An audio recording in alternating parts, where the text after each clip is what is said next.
एक बहुत बड़ी कमी जो किसी भी क्षेत्र के व्यक्ति में होती है और विशेष रूप से विद्यार्थियों में, वह ये कि वो बहुत जल्दी किसी के अनुयायी बन जाते हैं। अगर आप अनुयायी बनने में ज़्यादा रुचि रखते हैं तो आप लीडर कैसे बनेंगे? आपके अंदर नेतृत्व क्षमता कैसे उजागर होगी? जब भी किसी परीक्षा का रिजल्ट आता है तो विद्यार्थी बहुत ज़्यादा यह जानने के इच्छुक होते हैं कि उसका टॉपर कौन है, प्रथम रैंक किसका आया है। किसी ने भी अगर परीक्षा उत्तीर्ण की है या कोई भी छात्र या छात्रा ने टॉप किया है तो निश्चित रूप से वह सम्मान का पात्र है और हमें उसकी प्रशंसा करनी चाहिए, लेकिन उसके अनुभवों से क्या और कितना सीखना है इसकी समझ भी हमें होनी चाहिए। हम अपना बहुत सारा समय जो विद्यार्थी पढ़ने लिखने में अच्छे हैं, जो एग्जाम में टॉप करते हैं, उनकी बातें करने में नष्ट कर देते हैं। या तो हम उनकी बातें अपने दोस्तों से करते हैं या सोशल मीडिया पर। हम उनके बारे में बहुत कुछ जानना चाहते हैं, उनके मित्र बनना चाहते हैं। हम चाहते हैं कि वह हमें गाइड करे, रास्ता दिखाए, हम ना जाने उन्हें क्या समझ बैठते हैं। चलिए आपसे एक सवाल पूछता हूँ, क्या जो विद्यार्थी बहुत बुद्धिमान होते हैं वो परीक्षा में टॉप करते हैं, या फिर जो परीक्षा में टॉप करते हैं वो हमें बुद्धिमान लगने लगते हैं? इस सवाल का जवाब देना आसान नहीं। इसमें कोई शक नहीं कि विद्यार्थी में जरूर कोई प्रतिभा होगी, उसने जरूर कठिन परिश्रम किया होगा, तभी उसने परीक्षा उत्तीर्ण की है। लेकिन यह भी सच है कि जो परीक्षा में अव्वल आते हैं उन्हें देखकर हमें यह लगने लगता है कि इनमें कुछ अलग है, कुछ ऐसी अनूठी प्रतिभा इनमें छिपी है जिसके बल पर ये यहाँ तक पहुँचे हैं। विशेष रूप से अगर कोई कठिन परीक्षा उन्होंने निकाली है तो उनमें कोई अलौकिक शक्ति, कोई ईश्वरीय गुण हो सकता है, यह किसी दूसरे ग्रह से आए हों। इसलिए हम इन लोगों के जीवन में इतनी रुचि लेने लगते हैं कि एक तरह से हम उनका अनुसरण करने लगते हैं। हम हमारी ही उम्र और तजुर्बे के लोगों को अपना गुरु मानने लगते हैं और खुद को उनसे कमतर समझने लगते हैं। अगर हमारे अंदर पहले से ही हीन भावना है तो यह प्रवृत्ति और भी तीव्र होती है, तब हम और जल्दी से किसी का भी चेला बनने को तैयार रहते हैं।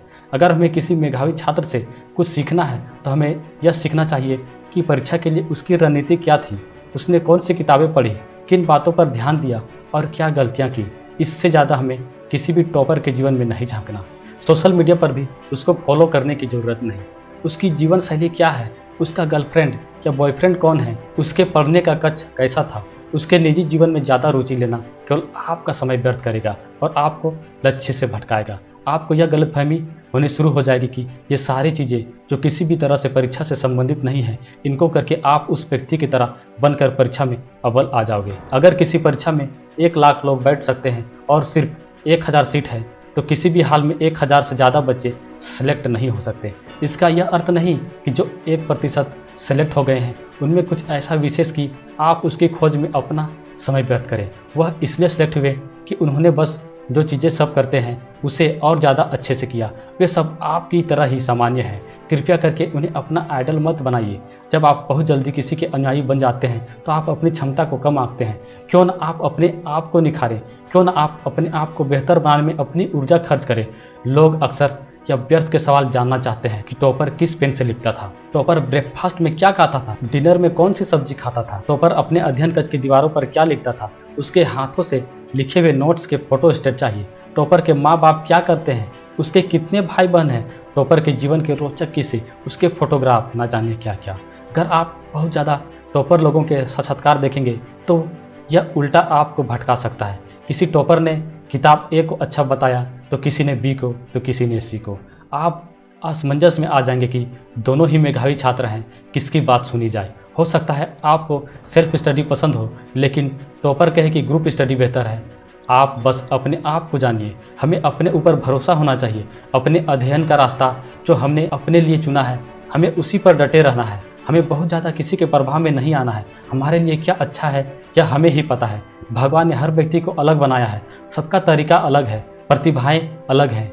कोई दिन में अच्छा पढ़ता है तो किसी को रात में पढ़ना ज़्यादा अच्छा लगता है और रात में समझ में आता है।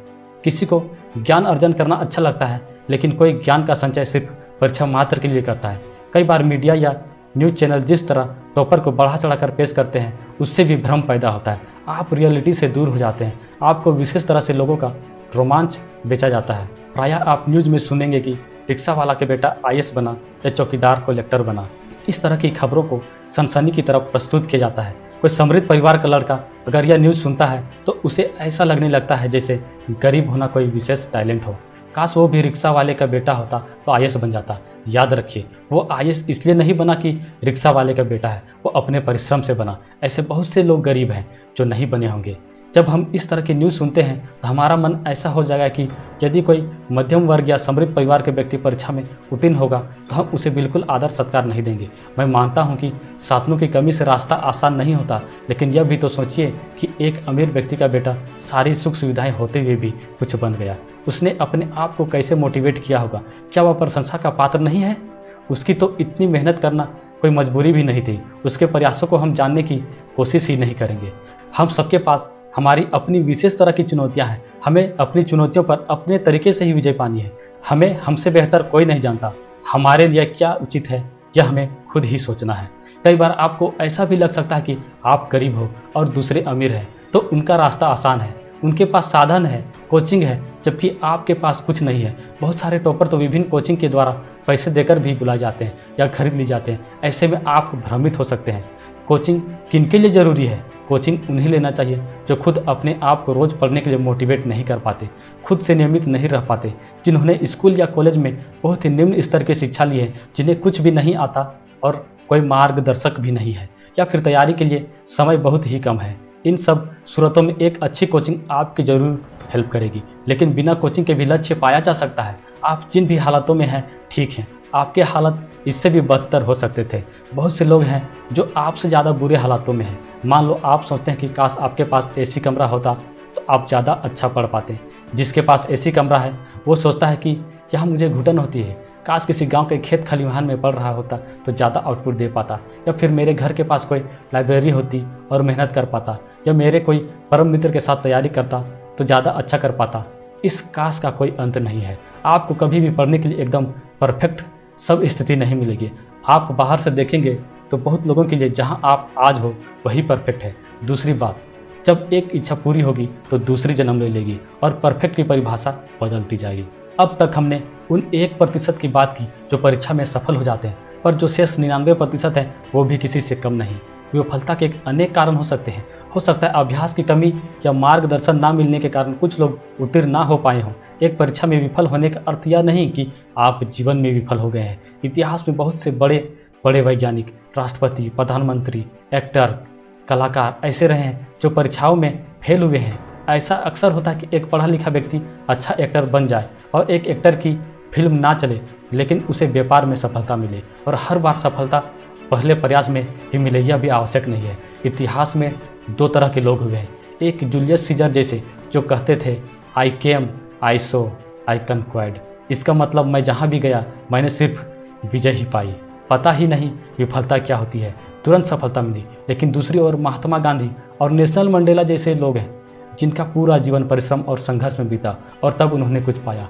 आज हमारे बीच ना महात्मा गांधी है ना ही जूलियस सीजर, लेकिन आज हम दोनों को याद करते हैं, दोनों से सीखते हैं, दोनों का इतिहास में स्थान है। तो अगर आपको पहली बार में सफलता ना मिले तो आप स्वयं से यह कहिए कि हो सकता है इतिहास ने आपको जूलियस सीजर ना चुना हो, इतिहास ने आपको महात्मा गांधी चुना हो, इतिहास ने आपको नेल्सन मंडेला चुना हो। इतनी जल्दी हताश मत होइए, अपने आप को अवसर दीजिए, अपने ऊपर बहुत सारी निराधार और अवास्तविक उम्मीदों का बोझ मत डालिए।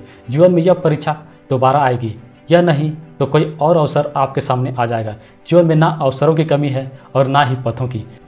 कई बार एक पद पर हमें विजय नहीं मिलती, लेकिन हम दूसरे पद पर विजय पा सकते हैं। निसंकोच आगे बढ़ते जाइए और अवसरों को परिणामों में बदलते जाइए।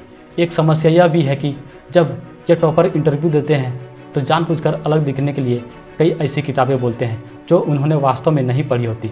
कुछ में यह आदत भी होती है कि सम्मान या अहमियत पाने के लिए ज़्यादा से ज़्यादा ऐसे दिखाओ कि आपका जीवन बहुत ही संघर्षशील रहा। ऐसे में आप भटक सकते हैं। आपको यह लगता है कि आप इतना संघर्ष नहीं कर पाएंगे। अगर आप बहुत ज़्यादा अलग अलग लोगों के इंटरव्यू देखेंगे तो एक समस्या यह भी आएगी कि आप एक ही बात सुन सुनकर ऊब जाएंगे और फिर वो बात आप पर असर नहीं करेगी। फिर आप भी उस पर चलने की बजाय कुछ अलग ढूंढेंगे।